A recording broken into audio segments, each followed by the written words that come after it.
خبروں کی تفصیلات کی طرف بڑھتے ہیں اور سب سے پہلے بات کرتے ہیں شہر کے بدلتے موسم کی۔ کئی دنوں کے انتظار کے بعد آخرکار سورج کو قدرے پچھلے قدم پر جانا ہی پڑ گیا۔ لاہور میں گاہے بگاہے ہونے والی بوندا باندی سے موسم خوشگوار۔ 13 اگست سے بادلوں کا مزید جارحانہ انداز اختیار کرنے کا امکان۔ بارشوں کے باعث دریاؤں میں پانی کے بہاؤ میں اضافہ متوقع۔ موسم کا مزید احوال بتا رہے ہیں ہمارے نمائندے سہیل کیسر۔ جی سہیل، بتائیے گا۔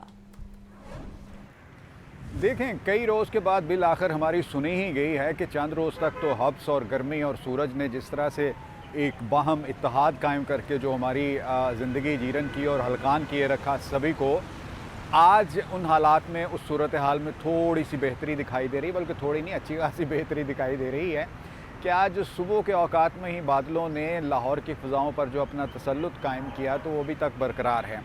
اس دوران چند ایک مواقع پر شہر کے مختلف علاقوں میں بوندا باندی بھی ریکارڈ کی گئی، جس کی وجہ سے حالات مزید بہتر ہوئے اور اس وقت بھی ہلکی رفتار سے ہوا چل رہی ہے اور موسم کافی بہتر، کافی خوشگوار محسوس ہو رہا ہے۔ اور اس کے ساتھ ساتھ یہ بتایا گیا کہ جناب ابھی تو ابتدا ہے، 13 اگست سے بادل جو ہیں وہ مزید جارحانہ انداز اپنائیں گے یا ان کے جارحانہ انداز اپنانے کی توقع ہے، اور 13 سے لے کر 15 اگست تک لاہور سمیت پنجاب کے بیشتر اضلاع میں کافی تیز بارشوں کا امکان ہے، اور اس کے بعد 17 اگست سے بھی ایک اور سسٹم کی آمد کی اطلاع دی گئی ہے۔ مطلب یہ کہ آنے والے دنوں میں اچھی بارشوں کا امکان ہے، اور اسی حوالے سے یہ بھی بتایا گیا ہے کہ جو ملک کے بڑے دریا ہیں ان کے بالائی علاقوں میں بھی بارشوں کا امکان ہے اور موسلا دھار بارشوں کا امکان ہے، جس کے باعث ان دریاؤں میں پانی کے بہاؤ میں اضافہ بھی متوقع ہے۔ خصوصاً دریائے ستلج کے بارے میں جو الرٹ جاری کیا گیا ہے اس میں بتایا گیا ہے کہ گنڈا سنگھ والا کے مقام پر پانی کا بہاؤ تقریباً 50,000 کیوسک تک پہنچ گیا ہے، اور آنے والے دنوں میں مزید اس میں اضافے کا امکان ہے کیونکہ بھارت کی طرف سے پانی چھوڑے جانے کا خدشہ ہے۔ اس کے ساتھ ساتھ دریائے راوی کے جو ملحقہ علاقے ہیں وہاں پر بھی پانی کا اچھا بہاؤ دیکھنے میں آ رہا ہے، جس کے باعث اوبویسلی راوی میں بھی پانی کے بہاؤ میں اضافہ ہوگا۔ چناب اور سندھ میں پہلے ہی بڑی اچھی مقدار میں پانی چل رہا ہے۔ البتہ دریائے جہلم کا معاملہ تھوڑا سا ابھی تک گڑبڑ ہے کہ آج بھی صرف 22,000 کیوسک پانی کی آمد رہی منگلا کے مقام پر، اور اسی کے باعث یہ خدشہ بھی ظاہر کیا جا رہا ہے کہ شاید منگلا اس مرتبہ بھی پوری طرح سے نہ بھر سکے۔ یہ صورتحال موسم کے حوالے سے۔ آپ کا شکریہ سہیل۔ آپ کو بتائیں، پنجاب بھر میں 24 گھنٹوں کے دوران 1352 حادثات پر ریسکیو سروسز فراہم کی گئی۔ ترجمان ریسکیو کے مطابق صوبے میں ٹریفک حادثات کے دوران 8 افراد جان کی بازی ہار گئے۔ سب سے زیادہ 293 حادثات لاہور میں ہوئے۔ 120 شدید زخمیوں کو فوری ہسپتال بھی منتقل کیا گیا۔ مزید جانتے ہیں مدثر حسین سے۔ بتائیے مدثر۔ جی بالکل، پنجاب بھر میں ٹریفک حادثات کا نہ روکنے والا سلسلہ جاری ہے۔ گزشتہ 24 گھنٹے میں 1352 ٹریفک حادثات رپورٹ ہوئے۔ پنجاب بھر میں گزشتہ 24 گھنٹے میں 629 شدید زخمیوں کو فرسٹ ایڈ کے بعد فوری ہاسپٹلوں میں منتقل کیا گیا، اور پنجاب بھر میں گزشتہ 24 گھنٹے میں ٹریفک حادثات میں 8 افراد جو ہیں وہ ہلاک ہوئے۔ سب سے زیادہ روڈ ٹریفک حادثات لاہور میں رپورٹ ہوئے۔ ٹریفک حادثات لاہور میں 293 ٹریفک حادثات رپورٹ ہوئے۔ اس کے علاوہ ملتان میں 92 اور فیصل آباد میں 80 ٹریفک حادثات رپورٹ ہوئے۔ 1608 زخمی افراد ان ٹریفک حادثات میں ہوئے، جس میں 1326 مرد شامل تھے اور 284 خواتین جو ہیں شامل تھیں جو کہ ٹریفک حادثات میں زخمی ہوئی۔ 1352 حادثات میں جو ہے وہ سب سے زیادہ جو ہے وہ موٹر سائیکل سوار حادثات کا شکار ہوئے، جس میں 1320 موٹر سائیکل حادثات کا شکار ہوئے، 92 رکشے اور 145 کاریں ٹریفک حادثات کا شکار ہوئی۔ لاہور میں اگر دیکھا جائے، صوبائی دارالحکومت میں سب سے زیادہ ٹریفک حادثات رپورٹ ہوئے گزشتہ 24 گھنٹے میں جو ہے وہ ان ٹریفک حادثات میں لاہور میں 120 افراد جو ہیں وہ زخمی ہوئے، جن کو گنگا رام اسپتال، میو اسپتال، سرسد اسپتال اور اس کے علاوہ جنرل اسپتال میں دیگر اسپتالوں میں منتقل کیا گیا۔ ٹریفک حادثات میں 224 جو افراد معمولی زخمی ہوئے، جن کو موقع پر بھی جو ہے فرسٹ ایڈ دی گئی۔ اگر دیکھا جائے تو شہر میں جو ہے وہ ہیلمٹ بھی لازمی قرار دیا گیا ہے۔ جو ہیلمٹ شہری نہیں پہنتا اس کو جو ہے وہ 2,000 روپے جرمانہ بھی کیا جا رہا ہے، لیکن ٹریفک حادثات کی شرح میں جو ہے وہ معمولی سی کمی آئی ہے، زیادہ کمی دیکھنے میں نہیں ملی۔ ارزانہ کی بنیاد پر جو شہر میں ہلاکتوں کا سلسلہ ہے وہ ٹریفک حادثات کی وجہ سے جاری ہے۔ جی آپ کا بہت شکریہ مدثر۔